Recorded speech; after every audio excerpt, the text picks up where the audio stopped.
our rector of the Islamic University in Uganda, the vice rector, academics, Islamic University in Uganda, assistant mufti, Eastern region, the university management and the staff, the IUIU Dawa Liaison, the scholars, imams, the members of the Muslim Ummah here present, the students of IUIU, the ladies and gentlemen, good afternoon. Assalamu alaikum wa rahmatullahi ta'ala wa barakatuh. As a former student of this university, I might give you just my little background of how this university propelled me to be who I am and how successful it has made me to be in my marriage. And that will be the end of what I will say for this topic. My name is Oleru Huda Abason. Abason is the third name I added. When I was born, my names were two. In fact, there were three. My name was Oleru Huda Ayu. But when I started growing, I don't know what happened. I'm sorry, I dropped the name of my father. By the time I was sitting in P7, my names remained two. So when I was 25 years, I added another name, Abason. Now the names are Oleru Huda Abason. Abason is the name that has introduced me to that word called marriage. And I am proud to hold that name. And as a politician, it gives me mileage. So wherever I am with the voters, I flag the name Abason, Abason, Abason. To me, that is the first benefit I've got from marriage. As a politician, I am representing still a traditional constituency. A bit of a literate community. The community that brings so much in their culture, in their religion. And one of our cultures and even the religion we belong to, good enough, the community I'm representing, 80% are Muslims. So they strongly believe in marriage, whether traditionally or by the religion. So that is the community I'm representing. So I wanted to become a politician. I started seeing that the 50% for me to succeed is a marriage, and the marriage has to be near there so that I continue to flag the name. I'm giving you secrets, but before I talk, those people who have married, put up your hands so that I see how I may be speaking to the people who will not want to listen to what I'm saying. People who have got married? Okay. So the rest are the ones we are preparing. So I am going to mix. I am now a bit an expert because I've been in marriage for 25 years successfully.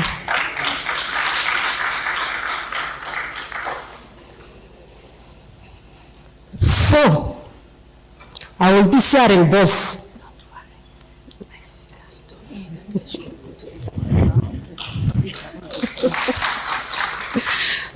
Thank you. This is Hadija Umar, IUIU. Halima Akbar, the keynote address speaker. Oh, by my hall was Hadija, the most famous hall, Hadija Umar. That was my hall from here, which has the best color, and up to now I have remained with that color of Hadija. You can see how God prepares things. No retreat, no surrender. That is Hadija Umar, IUIU. By the way, whenever I'm in IUIU, I get so excited.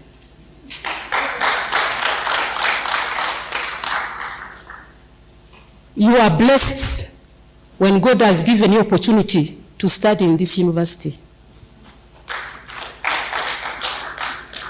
It prepares you to overcome very many challenges, including this major one that we are talking about today.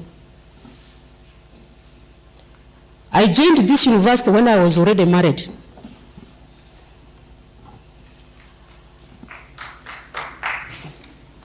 I know there are many of our young girls here who are saying, marriage should wait.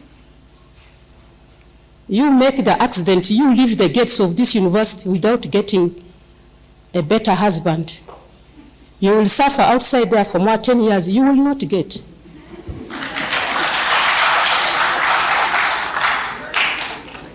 It is true. Some of my colleagues here who are not married, up to date they are not married. And it's already late for them. When you are here, get the opportunity to scan around and get what is called husband. I know in the current world, we have so many men, but we have fewer husbands.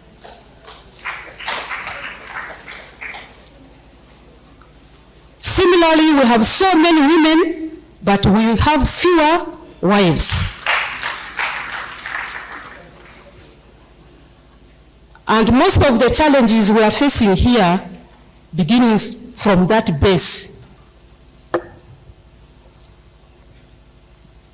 If God has blessed you with a good wife and a good husband, you will manage some of these challenges that we face in marriage. Because marriage goes with tolerance.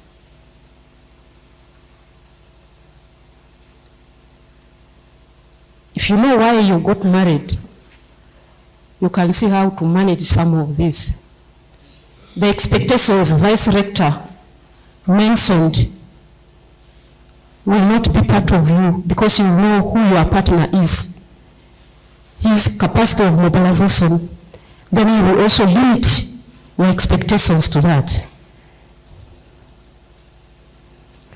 And in this university, it is allowed for you to continue to study when you are married. Legal marriage. It's legal marriage. Not hiding.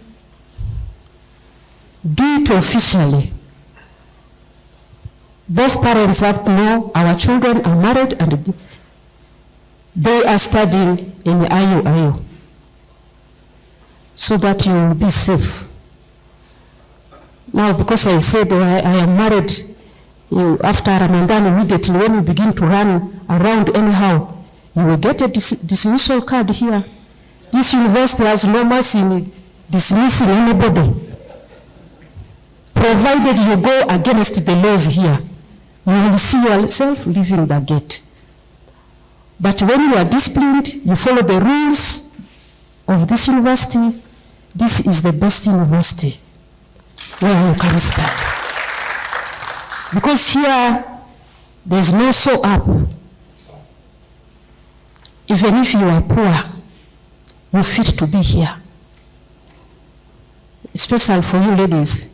Even if there's somebody here who is putting on a sarat of 1 million and you have yours of 10,000, you all look the same.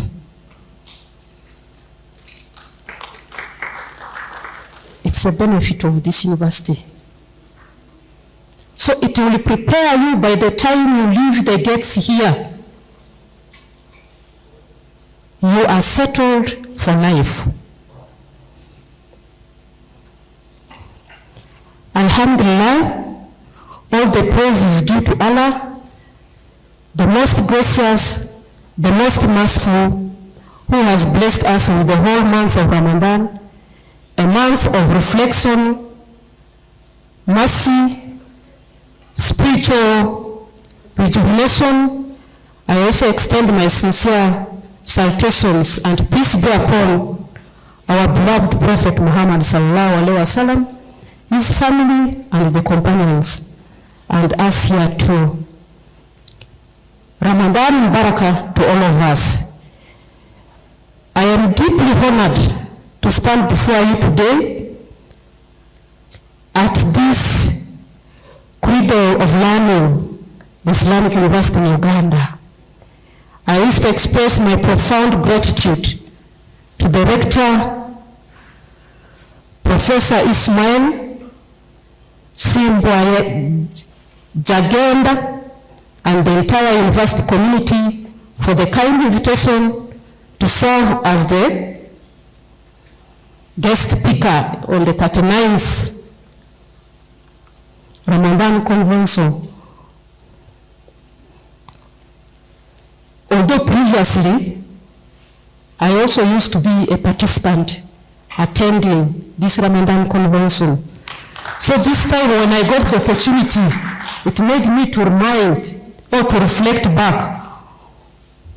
Then I said, I must rush and be here.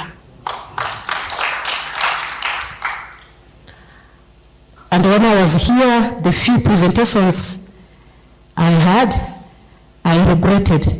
I said I should have come with the whole of my family.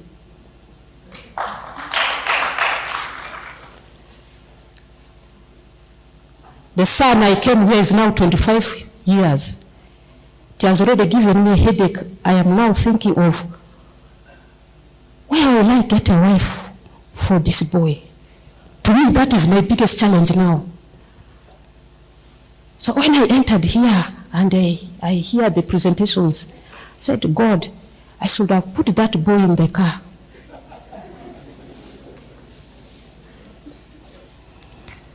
This therefore means the organizing committee extend the program of Ramadan Convention.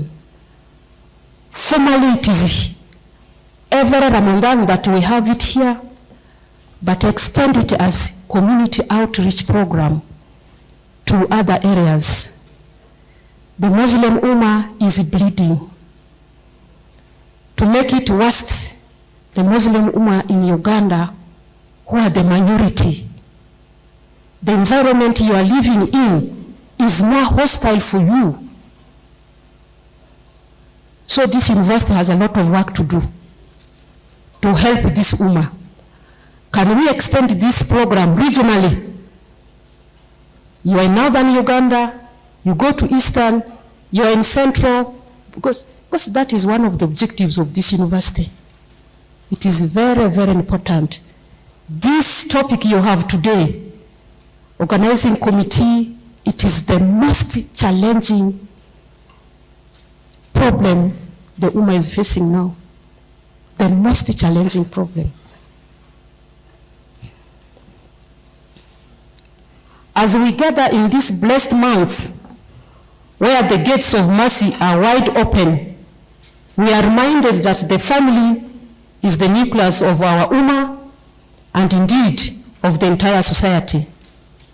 It is within the family that the seeds of faith, morality, and resilience are first planted. Allah describes the bond between the spouse as one of the tranquility, affection, and mercy. Yet as we look around our communities today, we see the sacred institution under a severe strain. We are witnessing an alarming rate of marital discord and the family breakdowns. Our homes, which should be sanctuary of peace, are sometimes becoming arenas of conflict. This is what we're experiencing. And this university should help us when you are going to take on this program, try to classify the Muslim Ummah that is educated, this class here. The one that has not gone to school is another category. How do we reach them? This one here, when he has a problem, he can get this phone and open and read something, he can convince himself. What about that that woman? What about that young man? 15 years he got married. We have so many family children homes. Yes, I am told, yes, for Muslims, the law of Uganda said 18 years. But for us Muslims, any lady who, especially our people who are preaching at those who have not gone to school, said any lady who has started menstruating is ready for marriage. That's what they are preaching. And the environment has changed. You get a girl of 12 years already, start menstruating. Then you want this girl to get married. You think this girl is going to be there in that marriage? Never. And he's also getting married to a boy of 15 years. It's a challenge. So now a marriage becomes a contract. Somebody gets married in less than 5 years.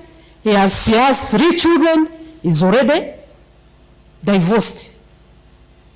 Where I come from, that part of North, all the girls are in Juba. And all those ones who are in Juba are the ones who have divorced.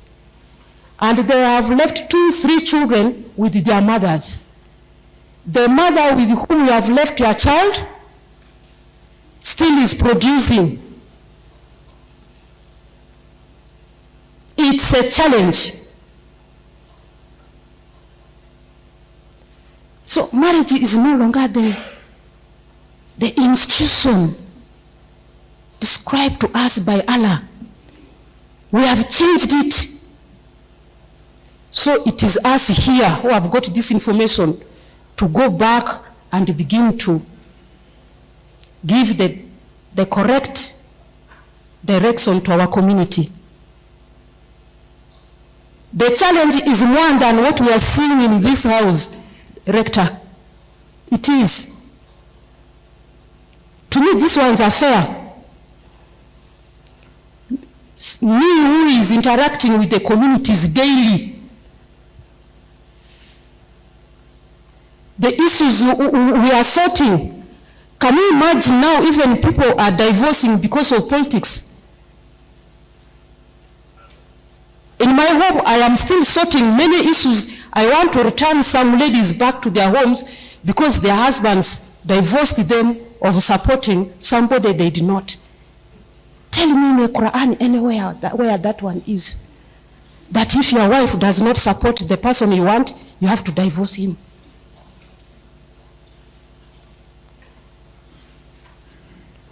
So now, especially me, my home had turned to be a hostel to keep them, so that you wait for the husband to cool down, then you call them, then you come and talk to them. But I get to know that others were using it as an excuse. These are people who got married too early when they were not ready for marriage. Now they are looking for alternative to discard off this lady. So let's get few of our students to do research in that area so that we get a better solution to help our Ummah. Otherwise we will be here, Ummah, when we will have nothing. Because this is the base of what the Ummah is. As the Minister of State for Defense and Veteran Affairs, my portfolio often deals with the external security of our nation, protect the lives of our property and our lives as human beings. However, I am keenly aware that the strength of a nation is built on the stability of its homes. As a nation cannot be truly secure if its families are crumbling from within. A broken home produces a broken souls, and broken souls cannot build a strong society. So it's a concern of the government that these issues have to be addressed. But some of these issues that we're addressing here, the government will not go into details to address them. There is a Minister for Gender, Labor and Social Development, but he cannot organize this, what we are doing. So it's the role of us, the Ummah, it's the role of this institution to do that. What that ministry has put, the law is at least you should be 18 years. The law is you go to school. Now they have added that, even if you got pregnant, still go to school. That is what government has done. But that one doesn't solve any problem. So as an institution, let us help the government to really solve this problem that is eating us up. The challenges are many, and all the speakers have been talking about. I'm even aware, those I had not heard about yesterday, I think they were all talking about them. So I will not go into details to list them again. The economic pressures are immense, and the environment we are living in is the worst. The speaker there said comparison. It has killed us. So it's a challenge. Rector, maybe I will request that some of our lecturers here and students here send others to go and study in those countries which are 90% Muslims. This is the same topic. They do research there. And we have others, they also do here. Then it gives us a comparison of how we can help ourselves within. Because that's what I am thinking. Because our brothers, the Christians here, even their method of marriage, they start with the co-opting, which is haram in Islam. But now my younger sister here, a Muslim, sees the sister, a Christian, is co-opting here in school. He said, okay, let me also start here so that I also begin to get the perfumes, I get the better sarat. He's doing it, that is haram. But for this one here, it's not haram. So how do we help them? And we are also, the environment is over squeezing this community here. How do we help them? It is an area that we need to expand our knowledge in it so that we help these people. The issue of polygamous family, my sister, I think me and you organize, we call these people, we call you again, we come and have another discussion. Let's understand it more. I wish we understand it more. It will help us. For sure, there are those ones who are in polygamous family, they are better off. They even fly, they go and enjoy their holidays in Dubai. But there are those ones. Now, the young boy who is 20 years below, already has 3, has 4. Let me take it to where I come from, or to the rural area. He doesn't want to dig. He cannot buy a salt. He cannot buy a soap. He cannot provide any necessity. Now these young girls, they are market vendors, selling so that in the evening, at least he buys any egg, he goes and prepares, and only give for the husband, even not for the child. They are competing for the husband. The husband looks healthy, but the wife and the children are malnourished. How do we handle that?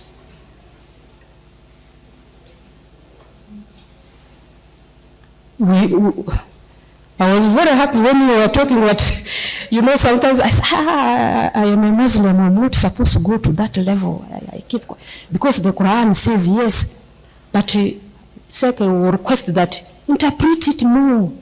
Not for me, I have no problem. Me, who God has blessed, this one here, God has blessed. If my brother here has another wife, I have no problem. Because you will be in Arua 1 month. He's here alone. He's here alone. Me here, from Tanzania to here, tomorrow I'm in a cabinet, the next day I'm there. The home is a visitor to me. I should not complain when my husband has another wife. But this one here who cannot afford anything, really? And when you are preaching, the preaching is, the Quran said, and even the hadith, my brother here was giving, that he got married, he was poor, he went to the Navy said, get another one, Navy said, get another one, Navy said, then the last one, I hear that one so much. Do you know it? Because our religion is preached mostly by the men. They know what to preach more. So they said, no, this one came and got axe. Then he went and they started splitting firewood. They started selling. Then they got rich.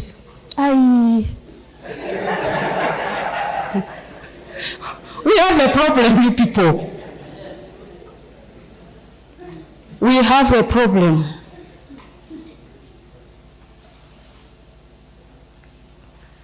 So this one here gets tired, gets away. You pick another one, gets away. How many are you going to marry?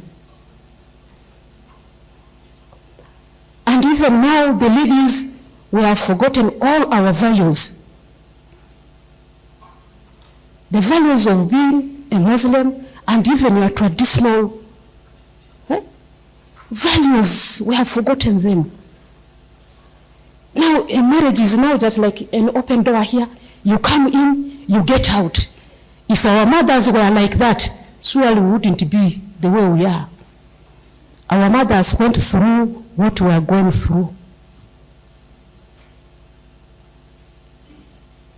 But they were a bit patient.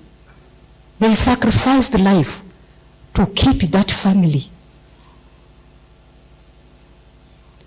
Even if you marry 100, you may not get one. The one you want to that standard of yours. So you must adjust. Look for the best. Said, this is life. This is how I should move. Organize yourself. Take your home. And you know what is called a home belongs to a woman. Men don't have a home. That's why when you are not there, you used to call that one a house. The day you came in, it turned to be a home. So it is a responsibility of us women to keep the homes. It is, no doubt about that. This man will move 1, 2, 3, 4. He will come back and get you here.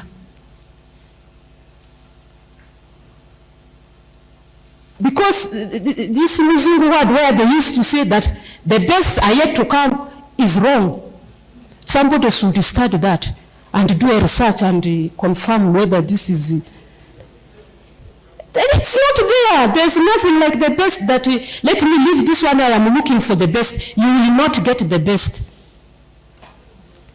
So it is your responsibility to model what you have to turn to be the best that you want.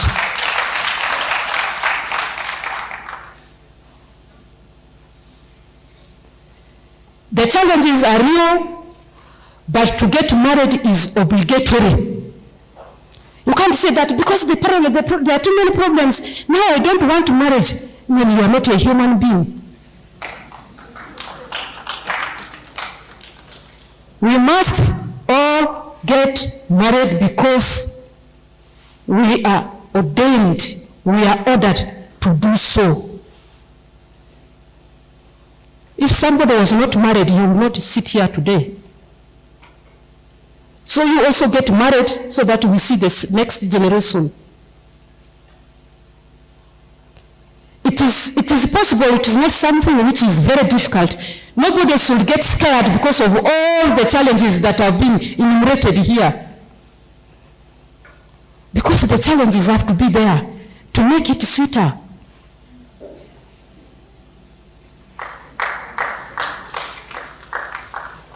That is the fact. You forgive me. Me, I'm not academia to talk in. I am just saying whatever I have seen outside there. That's what I'm telling you.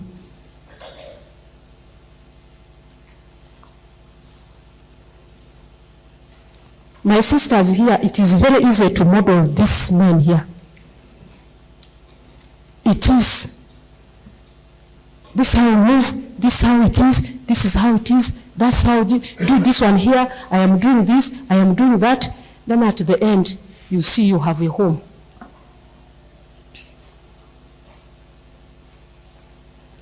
Expectations should not be too high, but it shouldn't also be too low. Now don't just say, I don't want to give a problem for my husband, so I am not going to ask for Seria for Eid. No, it is their responsibility to buy for you. It is. I don't know whether I'm lying. It is. These men are supposed to protect us. So your cardinal role as male in this world are two. The first one is to praise Allah. The second one is to look after this wife and the children.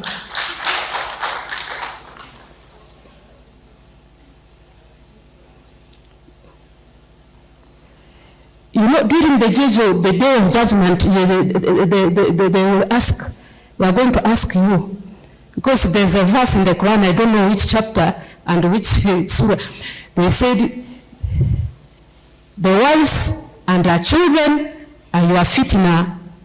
It has not said that the husband and the children are a fitna.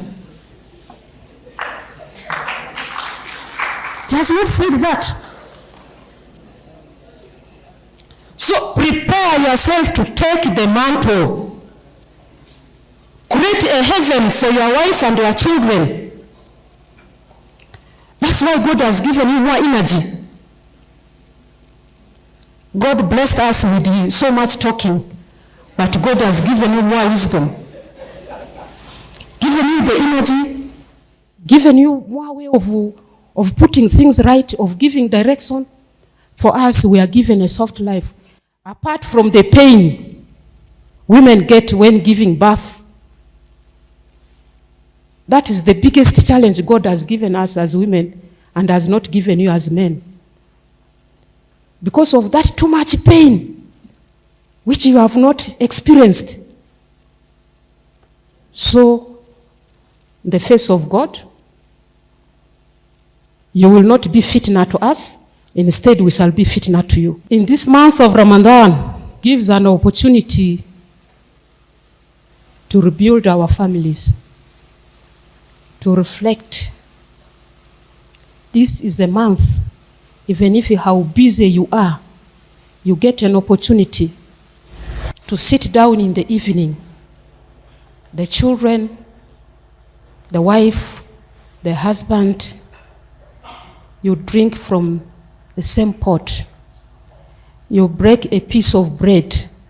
All of you eat from that one bread. It is only in this month of Ramadan you get an opportunity at night.